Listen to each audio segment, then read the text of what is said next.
Mimi sana sana uzungumzia kuhusu madhabahu. Ndio hiyo. Na madhabahu ya shetani, madhabahu ya kiungu na kila kitu ambacho kinahusikana na madhabahu. So kilicho nilete hapa ni madhabahu. Kuja kuvunja madhabahu, kujenga madhabahu. Maana ukivunja lazima ujenge madhabahu ya ndio hiyo. So kwangu nimetembelea madhabahu 3 ambayo ilikuwa muhimu sana kwangu. Madhabahu ya King Charles kule kwenye Paris. Ndio hiyo. Huko London. Nimerudi nimeenda mpaka Windsor kwenye madhabahu ya Queen mwenyewe. Nimetoka hapo nimeenda mpaka Northampton kwenye madhabahu ya Diana mwenyewe, princess. Kisha nimetoka hapo nimeenda moja kwa moja mpaka kwenye madhabahu ya Freemason. What we are doing is redirecting. Baada ya kuvunja madhabahu, kuinua madhabahu vingine ni kuredirect. Sasa utaona utumizi wa mambo mengi, uabudu wa shetani, madawa za kulevya, pombe, usherati, mambo mengi yatarudi chini kwa kiwango kikubwa sana. Na hawa jiwa walikuja wawili. Na kusema kweli hawa jiwa, mimi vile najua jiwa wa hapa, wale walikuwa tofauti sana, sababu jiwa wa hapa ni kama aina 3. And I know all of them. Wale jiwa walikuwa tofauti sana, na ulipotaja hiyo nikaona ni kweli haya mambo ni kama yako. Hawakuwa njiwa. Si ndio nasema nikaona hawakuwa njiwa, walikuwa malaika wa Mungu. Mahali popote wakati nilikuwa Moscow, angalia nitawapatia picha wao wenyewe. Wakati nimekuwa Palace, wao wenyewe walikuja. Mimi sasa mimi niliotelezwa. Ni wakati nimekuwa kwa Freemason walikuja. Wakati nimeenda Wales wamekuja. Mahali popote nimeenda umewaona, wamenifuata. Leo nina mgeni maalum kabisa ambaye ni Ndora Waringe Apostle. Ametembea hapa UK kwenye ziara yake yenye shughuli nyingi kabisa. Na lakini inaonekana ile ziara kidogo ni kama kulingana na ramani yake ni kama inafika mwisho leo, ingawa labda tuambia kama atarudi tena. Lakini kabla sijasema mengi, hebu kwanza nisalimie watu wachache. Ukiwa wewe mtazamaji, kwanza na kusalimia na mapenzi mengi, na asante sana kututazama, sababu nyinyi ndio mnatuweka nguvu bana. Kuna mama mmoja ambaye anakusalimia sana, jana alikuwa amepika sana kule Oxford, ambaye ni bibi ya Kizende. Alikuwa amekugojea sana, ameniambia nikusalimie sana. Asante. Na hayo yote kabla tujauliza maswali yale tunataka kuuliza kwa Apostle, hebu Apostle angalia ile kamera, usalimia watu, uambie mambo yamefika wapi. Yes, thank you very much. Mimi ni Apostle Ndora Waringe. Mnamuelewa tu. Unajua uhitaji ni kama tu sio kitu ya kuelezewa sana. Wanakuelewa. Naitwa Ndora Waringe. Niko hapa UK, United Kingdom. Sema United Kingdom. United Kingdom, Britain. Nimekuwa hapa kwa siku 15. Na siku hii ya leo ndio ya 15. Ninaondoka leo usiku kurudi Nairobi kwa sababu nimemaliza shughuli zangu. Zimekuwa shughuli ambazo zimekuwa mingi, zimenipeleka katika miji yote. Almost all the districts. Is this a district? Ni cities. Nimekuwa Birmingham, nimetoka Birmingham, nimeenda London City, nimetoka London City, nimeenda Swindon, kutoka Swindon nikaenda Wales, nimetoka Guernsey, nimeenda Northampton, Southampton, nimeenda mpaka London East, yani the whole country. Nimekanyaga Reading, kote nimekanyaga na miguu yangu, maana nilikuwa kwenye mission, na si mission ndogo, ni mission kubwa. Tunapoendelea tu nitakuelezea zaidi na zaidi. Kama wewe ni siku yako ya kwanza kusikiliza ama kujua safari zangu za huko UK, just subscribe, like na ushare, ndio tuweze kutusaidia kwenda zaidi na kufikia watu wengine zaidi, kwa sababu this is so powerful and good, live and direct kutoka huko Northampton. Yes, asante sana. Hebu nisalimie tena na nikukaribishe tena. Ningetaka kukuuliza Oxford ni kuzuri sana, imetoka asubuhi. Watu wako salama kabisa. Nilipita huko jana, nimesafiri usiku. Yani hapo tu. Hiyo ni njia. Reading nikaingia hapo hivi nikapanda, nikaingia kwenye barabara ya kwenda London, kutoka hapo nikaingia M43, nikarudi nikachomoka M43, nikaingia A40. Ndio hiyo A40 sasa ni ya kwetu hiyo.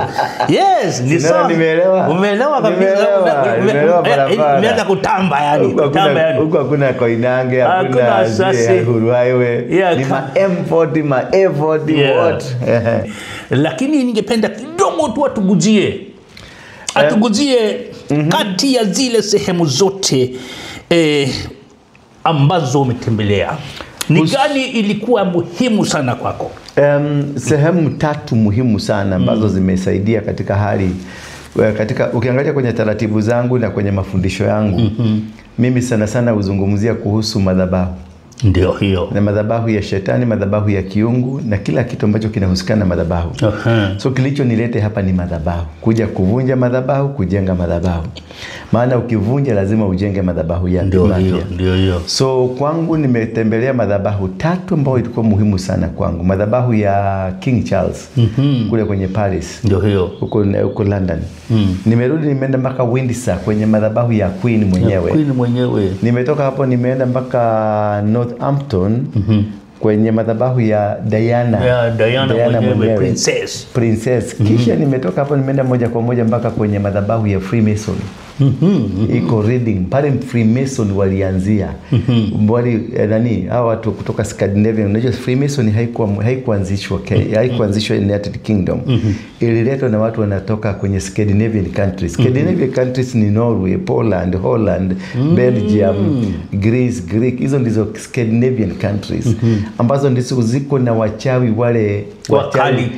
Kama unataka mchawi wacha na Wakamba. Wacha kusumbua Wakamba. Wachana na Wakamba. Wewe wacha kusumbua Wakamba. Wacha kusumbua Wakamba.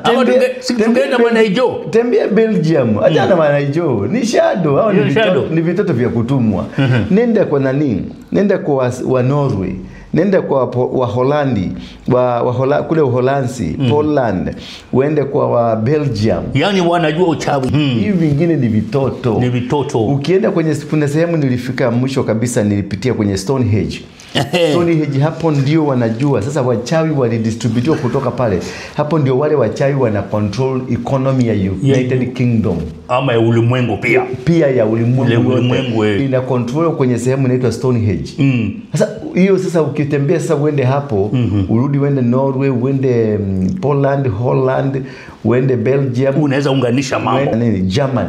German sasa ndio kwa madhabahu. Baada ya hii madhabahu kuundika, the center, the Berlin division ile ilifanyika Berlin ndio sasa kwao wenyewe. Kwao kabisa. Sasa hasa hao ndio wamejenga madhabahu ile madhabahu kamili. Lakini mwanzo wa madhabahu iko kwenye sehemu inaitwa Reading. Hapo ndio madhabahu ya kwanza ilifanyika. Kutoka hapo walifanywa distribution, wakaenda Amerika, wakaenda Australia, wakaenda Canada, wakaenda nchi zote za dunia. Sasa hiyo ndio chemichemi ya madhabahu ya shetani. Na ndio ilikuwa muhimu sana kwangu kufika mahali pale. Nilifika, utaona hiyo picha iko hapo. Nilifika kwenye madhabahu na madhabahu yenyewe Mungu alinisaidia kuivunja. Ila ilikuwa ngumu. Ilikuwa kazi ngumu sana kama ingine nilifanya Nairobi. Lakini nilifaulu. At the end of the day mambo yamevunja. Na sasa ukisema hivyo umevunja, uliweza kujenga mengine wakati ule, wakati very very short time you've been here. It is 1 minute unavunja hii madhabahu. It's spiritual. Life is spiritual. Okay. Unavunja hii madhabahu na unajenga ingine in the spiritual. It's about spiritual. Unavunja immediately, huwezi kuacha ikiwa empty. Sababu unavunja na unajenga, unavunja na unajenga. Alafu na unatoa sacrifice. Ndio maneno yote unakamilisha, unaenda the next level of your life. Msikilizaji au mtazamaji unajisikia unasikia mambo hapa. Walikuwa wamekuja akiwa na misheni.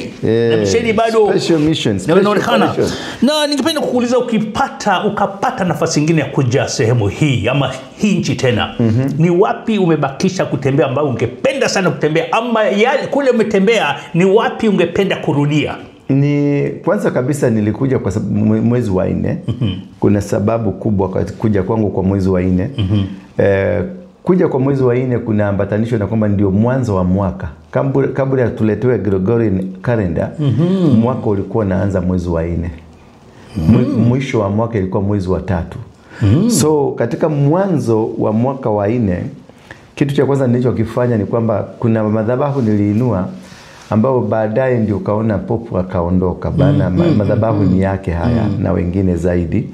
Sitaki kuchukua ati kusema ati mimi nilifanya popo afe. Hapana. Mwenyezi Mungu ailaze roho yake peponi. Yeah. Na kwa Wakatoliki wote nawaambia poleni. Very soon tutakuwa na popo, na mtafute popo mweusi. Sasa tuone kama popo mweusi atakaa siku nyingi. Kama atakubaliwa. Kama atakubalia ndio tujue kama sisi bado ni wahusika kwenye madhabahu haya Catholic. Hiyo ni kitu kingine. Hiyo ni kitu kingine ambacho lazima tukichangie. Kwa hivyo katika hiyo mizunguko ya kwangu kuna mambo matatu maini ambayo niliyapata na nikaona ni muhimu sana na itafanya nirudi. Hapa. Sasa kuvunja kwa mwezi wa 4 nilikuwa nakamata anga. Ni kule kukamata anga, cloud ya unakamata anga in the spiritual. Unakamata anga ndio unaweza kuielekeza, maana ndio mwanzo wa mwaka. Kwa hivyo lazima ukamate madhabahu ya Freemason, ukamate madhabahu ya King ambao ndiye anatawala dunia mzima. Na kule Birmingham tuliona kulikuwa na madhabahu nyingine ile ya Zerubbabel. Tunakamata hiyo, alafu tukamata madhabahu ya Vatican na tukamata madhabahu ambayo iko Moscow. Sasa ndio tukaelekeza mwaka. Sasa we are reorganizing kuelekeza mwaka katika mazingira ya kiungu. Maana tumekamata anga, tumekamata madhabahu yote ya kishetani.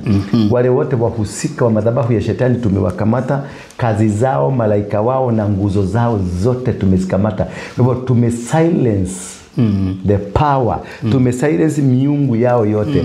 Sasa what we are trying is redirecting to where it's supposed to be, where the world is, the movement ya dunia ina Mungu anataka ikueaje. Sasa now what we are doing is redirecting. Baada ya kuvunja madhabahu, kuinua madhabahu vingine ni kuredirect. Sasa utaona utumizi wa mambo mengi, uabudu wa shetani, madawa za kulevya, pombe, usherati, mambo mengi yatarudi chini kwa kiwango kikubwa sana. Na ile mambo ya one world order itarudi chini kwa kiwango kikubwa sana. Na revival itainuka kwa kiwango cha juu dunia mzima. Revival ya Kikristo utaona itainuka kwa njia, maana ilihitaji mtu ambaye alikuja ainue tena upya madhabahu, afanye magano mapya, afanye the renew ya madhabahu mapya, ndio tuweze kuingia katika mikataba mipya na Mungu. Kidogo niulize, wakati unasema mlifanya, mimi nikuona ukiwa peke yako hapa. Lakini ukisema mlifanya ama yani yote mmefanya, ni kama uko na watu wengine ambao mnafanya nao. Kwenye Biblia kuna huyu Gehazi alimwenda kumwambia Elijah, akamwambia maadui wamekuja na ni wengi sana. Na akamwambia usiwe na wasiwasi, maana walio na sisi ni wengi kuliko sisi. Kwa hivyo ni imani. Na imani natembea na malaika. Mahali popote ninapoenda natembea na malaika. Niko na Yesu, niko na Roho Mtakatifu, niko na Mungu. Wakati Mungu alikuwa anatengeneza mtu, alisema tumuumbe mtu kama sisi. Kwa hivyo na kuna mtu haujui ni akina nani hawa alikuwa anazungumza na wao, lakini anasema tumuumbe mtu kama sisi. Kwa hivyo wakati mahali popote unaenda, wewe ni maumbile ya Mungu. Kwa hivyo kila kitu Mungu alikuwa nacho amekupatia. Because you are the image, the character of God. So wherever you go, you have God with you, you have the Holy Spirit with you, na uko na malaika wa Mungu, uko na makerubi na maserufi. Saying that, remember the time we went to in our first interview, ingawa tunaongea Kiswahili sababu napenda kupromote Kiswahili sana. In our first interview, pale hivi welcome break, kuna hawa jiwa walikuja wawili. Na kusema kweli hawa jiwa, mimi vile najua jiwa wa hapa, wale walikuwa tofauti sana, sababu jiwa wa hapa ni kama aina 3. And I know all of them. Wale jiwa walikuwa tofauti sana, na ulipotaja hiyo nikaona ni kweli haya mambo ni kama yako. Hawakuwa njiwa. Si ndio nasema hawakuwa njiwa, walikuwa malaika wa Mungu. Mahali popote, wakati nilikuwa Moscow, angalia nitawapatia picha una wao wenyewe. Wakati nimekuwa Palace, wao wenyewe walikuja. Mimi sasa mimi niliotenezwa. Ni wakati nimekuwa kwa Freemason walikuja. Wakati nimeenda Wales wamekuja. Mahali popote nimeenda umewaona, wamenifuata. Maana ni malaika walinzi Hao ndio malaika walinzi. Na ndio safari yako inaenda vizuri bila tabu. Unaona sina hiccup hata kidogo. Na kwingine nakwambia tu nataka kufika mahali fulani, sikwambii unaamini wapi. Lakini nakupeleka, mimi si mwenyeji hapa, nakupeleka kule. Oh, of course.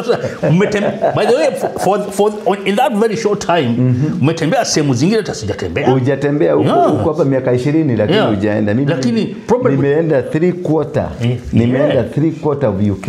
That's the thing. Dora amekuja akiwa na plani yake na akiwa na kazi ile ametumwa, na kwa hivyo lazima ingempeleka kila sehemu ile alikuwa ameramania ama ametumwa. Na kwa hivyo kitu cha muhimu sana ni kuelewa kila mtu ako na kusudi lake.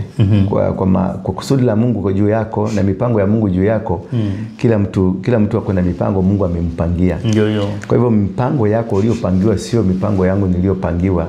Na kuna kazi ambao Mungu amekuitia, na kazi aliyokuitia sio kazi aliyoniitia. Sasa hivyo ndio unaona kuna utofauti sana kwa mambo venye yanafanyika, kwa sababu kuna watu wengi hapa sana ambao hawajai kutembea, hata wenyeji wa hapa hawajatembea mahali kwingi. Lakini mimi nimekuja kwa short notice, 15 days nimetembea 3/4 of the United Kingdom. Nilikuwa nimebakisha kwenda Ireland ya Dublin na Ireland hiyo nyingine. Lakini kwa sababu ya wakati wangu nilikuwa nimepata siku 15 za kufanya operation. Sasa mimi nimemaliza, wakati nilifika Reading Mungu akaniambia operation imeisha. Sasa kusanya virago, I'm sending you to the next move. So narudi nyumbani kuchukua direction tena. Alafu ndio Mungu atakula atanituma. Ama popote pale ulimwenguni. Mahali popote duniani niko tayari kusafiri. Unajua umesema hivyo nikakumbuka, hebu nikupe ka story kidogo. Kuna jamaa nilifanya kazi naye pahali, na alikuwa ni jamaa mzee kidogo, alikuwa ni mtu wa miaka 50. Aliniambia hajawahi kwenda London. Na yeye ni mzungu, amezaliwa hapa. Hajawahi kufika London. Lakini sasa mimi nimevuruga London, nimeenda kwenye sehemu zote. Nimeenda London Central, nimeenda London North na West London na East London. Kule nimeenda kote. Na kwingi nimetembea kwa miguu yangu. Nimeenda Reading, nimeenda Newcastle, nimeenda Leeds, nimeenda Manchester, nimeenda Luton, nimeenda Coventry, nimeenda Birmingham na Buckingham. Kuna kitu kilinifurahisha sana juzi katika hii mienendo yako. Niliona juzi unapeana pamphlets. Yaani hiyo ni kitu. That was a nice thing. Eti kama mtu hapa tu. Nimefanya campaign. Nimefanyia jamaa mmoja campaign hapo na msichana Mnigeria. Kwa sababu nilipata ni Mwafrika mwenzangu, nikasema this is a time. Kitu ya kwanza wacha nikwambie kwa sababu ya nini nilifanya campaign. Na hiyo ndio kitu nataka mwende ukafanye utafiti. Nchi ya United Kingdom ilikuwa inamilikiwa na watu weusi zamani. The owners of United Kingdom ni watu weusi, si watu weupe. Is it just United Kingdom ama Europe yote? Karibu Europe, ukienda Spain, ukienda Moscow, ukienda Belgium, kote kule kulikuwa kunamilikiwa na watu weusi. Sasa hawa watu weupe ndio familia ya Esau. Watu weusi ni familia ya Yakobo. Umeona? Sasa hii familia ya kina Esau bado inataka kutusukuma na kufukuza. Lakini wakati sasa unaona wakati wa ufufuo wa Mwafrika kurudi kwao umefika. Hapa ndio utaona sasa kutakuwa na mwetu mweusi wa kwanza atachukua kiti cha MP. Kwenye the coming election, kwenye bunge, kutakuwa na mtu mweusi kutoka asili ya Afrika. Sio mweusi kutoka asili ya Uingereza. Mtu mweusi kutoka asili ya Afrika. Tutakuwa na mtu mweusi. Sasa hizi tuko na councillors, tuko na mayors ambao ni asili ya Kenya, asili ya wa Nigeria, asili ya wa Ghana. Wako hapa wanafanya, Wahindi wamo wanafanya hapa. Lakini this is the first time utapata mtu mwenye asili ya Afrika. Na atakuwa member of parliament. Na ninaona kama atakuwa Mkenya wa kwanza kabisa atakayeshinda, mwanamke atakayeshinda mwanzo kabisa wa kwanza kabisa kuwa mbunge atakuwa Mkenya. Maoni yetu ni maoni yangu na maombi yangu. Hivyo nilihusika, nilienda kufanya campaign na nikasambaza vile vikaratasi kwenye nyumba za watu. Uzuri wa huko sio kama kwetu. Kule kwetu lazima weke maposto, mabango weke barabarani, kisha maroli malori yazunguke akipiga makelele. Hapa ni uende kwenye nyumba, mabango yako mazuri madogo unarusha kwenye mlango. Zile reflex zile. Zinarishwa kwenye box, letterbox pale. Ukirusha kule sasa wewe ondoka enda zako. Kuna shida. Ondoka enda zako. Mimi nilitenda wema. Na ulikuwa unatenda na unabariki, si ndio? Unabariki na unamuombea, nikakanyagisha miguu yangu. Maana Biblia inaniambia mahali popote utakapokanyagisha miguu utamiliki. Sasa mimi nilikuwa nakanyagisha miguu kumiliki. Kutoka hapo nilikuwa na mikutano na wazee. Hapa. I think uliona hiyo. Niliona lakini sikuweza kuhudhuria, nilikuwa kazini. Tulikuwa na wazee ambao ni wanaume wote niliwakusanya ambao wanakaa katika mji huu. Wote tukakwenda tukachinja mbuzi, tukakula pamoja, tukakuwa na mawasiliano moja. I really miss that. Nitakutumia picha utawekea. Tulikuwa na mawasiliano 1 2 3, tukazungumzia mambo manne ambao tulizungumzia. Tulizungumzia kuhusu the boy child. Tulizungumzia kuhusu ulevi na madawa za kulevya. Tulizungumzia kuhusu kumiliki ardhi hapa. Kumiliki ardhi. Na tulizungumzia kuhusu kubadili nia. Unajua kuna kule kuishi mahali ulikuja ukiwa mtumwa, bado unaishi kama mtumwa miaka yote. Sasa nilitaka kubadili nia. Sasa ulifika, where we are here. You are here because you belong here. Hii ni ardhi yako, ilikuwa ya babu zetu. Kuja kutembea. Haukuja kutembea, ulikuja kwenu. Kwa hivyo miliki mashamba. Miliki mashamba, miliki mahospitali, miliki makampuni, miliki mabiashara. Nikaenda kwenye barabara moja inaitwa barabara moja kwenye Northampton. Kuna biashara nyingi sana. Pale kuna nini? Kwenye mji tukatembea tukakuta kuna Waganda wamemiliki biashara, kuna Watanzania wamemiliki biashara, kuna Wakenya wamemiliki biashara, wa Nigeria wamemiliki biashara. It is going well. That's a trend now. That's a trend. How wasaidiane wale wengine walio hapa, wasaidiane kumiliki biashara, makampuni ya usafiri, makampuni ya uzalishaji, yote hayo. Mashamba ya kilimo wa Afrika wherever wako wamiliki, wakamate ile miliki. Ndio kwa maana hiyo ndio kitu kimoja nilikuja kufanya hapa, kuvunja madhabahu yaliyozuia wa Afrika kumiliki. Nimeenda Oxford nikakuta Dr. Maina, ni mama mmoja kutoka Karatina. Na by the way, asante sana kwa ulimkaribisha, alikutafuta sana. Huyo mama ni mhariri katika chuo kikuu cha Oxford University. Unakuta mama Mkenya ambaye ndio mwalimu pale. Ikanifurahisha sana. Na kusalimia Dr. Maina, Dr. Mary Maina, mahali popote ulipo unatutazama, unakumbukwa hapa na wewe ni mmoja wetu. Asante. Na tunakupenda. Alafu sana nikakuta ako na hari kubwa ya kumpigania mtoto mvulana.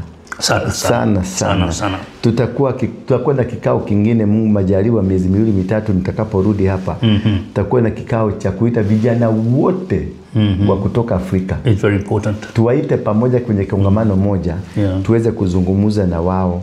Wa Nigeria wakuwe pale, Waganda wakuwe pale, Waganda wakuwe pale, wa Kenya wakuwe pale. Kila watu na tamaduni. Najua kila nchi na tamaduni yake. Sasa wacha Wakikuyu, wacha Wakamba. Nchi yenyewe iko na tamaduni. Tukalete utamaduni wa nchi wa Nigeria, utamaduni wa nchi ya Kenya, utamaduni wa nchi ya Tanzania. Tukashirikiane kama ndugu moja. Do you think there's one culture that ati Kenya ni culture? Kiswahili ni culture. Basi hiyo ni lugha. Ni lugha, lakini iko na tamaduni yake, iko na mambo yake. Kwa hivyo kuna ile lugha ambayo ni ya kitaifa. Hiyo ndio tutaweza kuipendekeza sana. Lakini bado tutakubalisha vikundi mbalimbali, kama ni Wakikuyu wakikuja walete chakula yao, wa Nigeria walete fufu, tutaangalia maneno kama hayo. Wa Tanzania walete mutori na supu ya mtori. Ana nyingi nzuri zao. Chakula nzuri. Kuendeleza mass. Because we need to promote and now start owning. Sasa ni positioning. Putting yourself into the position and owning. Tukishika anga, kwa sababu sasa tumekamata anga. Sasa ni kukamata ardhi yenyewe, kukamata kila kitu. Na the next thing tutashinda. Nilikuwa na mchanga pale kwenye Birmingham pale. Ni kwa sababu gani? Sababu ya kwanza ni kwamba mchanga ule ndio uliochukuliwa kutoka kwa nchi yetu. Maana nchi yetu ndio iliyo na baraka. Afrika ndio nchi yetu. Na nchi yetu ya Afrika iligawanywa kwenye misingi ya mataifa kulingana na mataifa wa Belgiji, wa Jerumani, wazungu hawa walikaa kwenye Berlin Conference kisha wakaigawanya Afrika kwenye vipande. Sasa tunachotaka kukifanya ni kuregesha Afrika kuwa kitu kimoja. Walichukua mchanga wetu na ardhi yetu na rasilimali zote zetu. So nilibidi niende nikachukua ule mchanga, maana mchanga ndio wenye rasilimali, ndio wenye ardhi, ndio wenye heshima. Nikauchukua, nikaunenea, nikamwambia rudi nyumbani. Mchanga rudi nyumbani. Ulichukuliwa kimakusudi, ndio watu ambao ulitengenezwa kwa ajili yao. Mwafrika uliibiwa, kwa maana wameiba kutoka kwa Afrika. Unakuta kahawa yetu imeibiwa, majani chai yameibiwa, sukari yetu imeibiwa, malighafi imeibiwa, gold, silver, vitu vyote vimetolewa kutoka Afrika. Na kilichorushiwa katika Afrika ni magonjwa, tukarushiwa confusion, tukarushiwa madikteta, tukarushiwa makanisa ina mbalimbali ya kutugawanya kwenye misingi ya kimakanisa, misingi ya kidini, misingi ya kikabila. Yani mipaka ikawekwa ya Wakikuyu, Wajaluo, kukakuwa na mpaka wa Kenya, Tanzania, kwa kusanisha wote. Alafu kukakuwa na wanaongea lugha ya Kifaransa, wanaongea lugha ya Kisungu, wanaongea Kibelgiji. Yani unakuta kuna vitu vilifanywa kwa makusudi kuhakikisha wametutawala. Sasa kusudi yangu kuja hapa ni kuleta that kind of the spirit, or the African spirit, and change the way things will be looking. Kwa hivyo kutoka sasa kutakuwa na ufufuo mkubwa sana in Africa. Na wazungu watakiona cha mtamakuni. They will work for us, watafagia nyumba zetu. In future. Si in future, kuanza sasa. Ni Ndora Waringe anasema sisemi kitu. Halafu nasema lakini itafanyika. Hebu niseme vizuri umeongea hivyo, sababu hawa watu walipotugawanya, kila nchi ilituletea lugha yao tuiongee. Sisi tuache lugha yetu tuongee yao. Na unakwambia huwezi pata kazi nzuri bila kuongea lugha yangu, lazima ongee lugha yangu. Unajua lakini ujanja walio nao ni hivi. Mjerumani hawezi akaongea Kiingereza. Wote hata akikuja kwa Uingereza ataongea lugha ya kwake. Mchina anaongea lugha ya kwake. Mfaransa anaongea lugha ya kwake. Watu wote wahusika wanaongea lugha za kwao. Lakini sisi tukapatiwa lugha za kwao. Ni kumaanisha wakatutoa ubongo wetu, wakaweka sisi ubongo wao. Mwafanyie kazi. Ndio tuwe watu wa kufanyia kazi. Tuwe watumwa. Na hilo ndilo nataka kusema, lazima libadilike. Lazima libadilike, maana ndio maana tumekuja kubadilisha. Maana walikuja na Biblia, wakakuja na mafundisho mwanzo kabisa, wakatugeuza kupitia kanisa, wakatugeuza kupitia the spiritual world. They captured our spiritual world. Kisha wakatugeuza. That is now what we are rewinding. Kubadilisha walichokipanda, ndio tupande kitu kingine kipya. Ni ajabu sana, sababu mimi ujisikia ni vizuri tuongee Kiswahili chetu, ili kwamba watu, sababu ya nini tunaongea Kizungu kila wakati? Kiswahili ndicho kitu muhimu katika maisha yetu. Lugha yako ni muhimu sana katika maisha yako. Unajua kuna huyu jamaa anaitwa Bob Marley alisema, emancipate yourself from mental slavery. None but yourself can free your mind. No fear for atomic energy, because none of them can stop the time. For how long shall they kill our prophets as we stand aside and look? Freedom song. Freedom song. This is the time for the freedom song. I know. This is a time for the change. This is a time for the transition. This is a time that God had chosen for us. Kwa hivyo majira ni haya. Bob Marley alikuwa ameona mbali. Alikuwa ameona mbali sana. Popu lazima aondoke, wazee wengine lazima wataondoka, na watu wengine walioshikamata sisi. Ni vizuri umeongea hivyo. Nikuulize swali moja, kama sijui kama unajibu ya hilo. Pop ameondoka. Obviously kutakuja pop mwingine.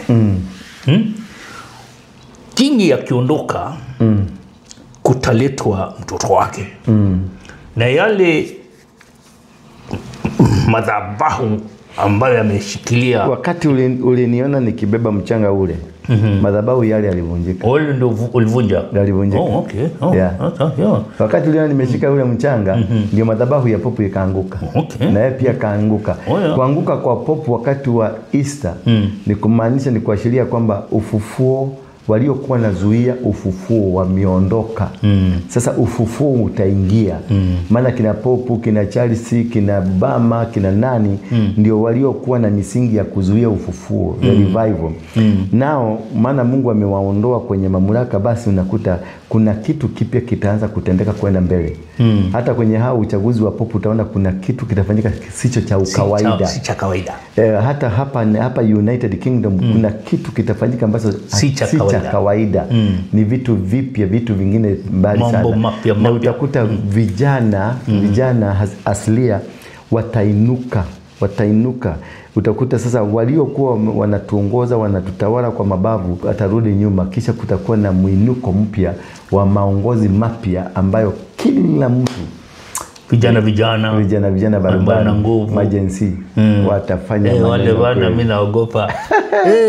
Alafu acha nikuulize, sababu haya mambo tunasema ya pop hata before miezi kadha before wafe hiyo 21st. Hiyo 21st ilikuwa inatajwa sana nyumbani. 21st ilikuwa inatajwa, lakini wale wa nyumbani walikuwa nafikiria ni Ruto atakufa.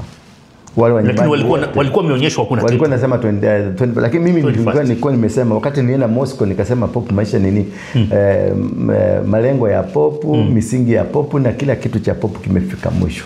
Nilikuwa tunangojea data ndio nikakuja hapa kwa sababu hii ni miliki moja na pop katika ulimwengu wa kiroho. Hii ni miliki moja. Kwa hivyo lazima ningekuja pia nivunje madhabahu haya ndio ile miliki ili kose nguvu. Ikose nguvu ile ndio ififie. Rafiki yangu. Baba. Bwana wewe bana ni mtu anasoma mengi sana.